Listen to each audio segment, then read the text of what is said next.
नमस्कार प्रणाम, हमें राघवेंद्र स्वागत बा आप सबके इन खबर के भोजपुरी चैनल पे। घोसी विधानसभा क्षेत्र खातिर हो रहल उपचुनाव भाजपा खातिर जहां प्रतिष्ठा का लड़ाई बाटे, वहीं ये चुनाव के नतीजा सुभाषपा अध्यक्ष ओम प्रकाश राजभर का सियासी राह भी तय करी। मानल जा रहल बाटे कि ये चुनाव का परिणाम ही लोकसभा चुनाव में सुभाषपा का कद नपले का पैमाना बनी। ये चुनाव के नतीजा में मिलल पिछड़न के मत के आधार पर ही लोकसभा सीट में सुभाषपा का हिस्सेदारी भी तय हुई। दरअसल एनडीए में शामिल होने के बाद भाजपा हाईकमान के साथ भइल पहला बैठक में ही पूर्वांचल के करीब 1 दर्जन सीट पर अपने जात का विशेष प्रभाव होखले का बात कहत हुए कुछ सीटन पर दावेदारी पेश कल गई रहे। इनमें घोसी और गाजीपुर सीट के लेके उनका विशेष दबाव रहे।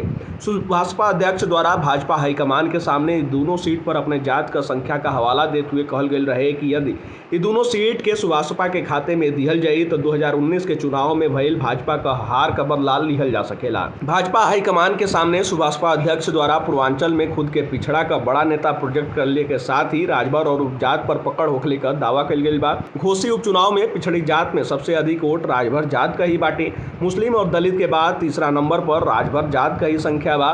यही आधार पर उनके घोसी लोकसभा सीट पर दावेदारी भी पेश कल गई रहे।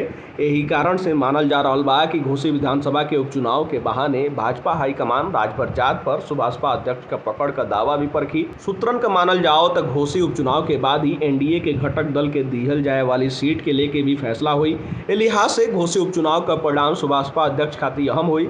सूत्रन का कहली बाटे कि एकरे आधार पर ही तय हुई कि घोसी लोकसभा सीट सुभाषपा के खाता में जाई कि ना जाई। फिलहाल ये जानकारी में इतना ही। देश दुनिया से जुड़ल तमाम खबर देखे खातिर आपसे जुड़ल इन खबर भोजपुरी के साथ धन्यवाद।